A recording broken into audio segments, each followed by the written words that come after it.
Hello guys, alas 2 na hindi pa ako tulog. Ito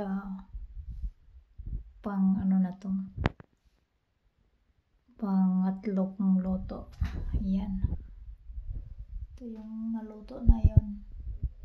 Nag-overtime na ako mga idol. Yan, kasi kailangan yan na, gising pa ako. Pabalutin ko pa ito. Mainit pa kasi. Ngayon lang ito natapos ko sa pagluto. Yan. Ito nabalot ko na.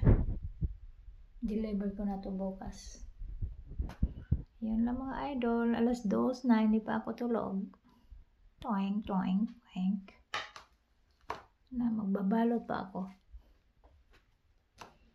Ito yung trabaho ni lola nyo. Araw-araw, gabi-gabi. Bye-bye. Good night, everyone.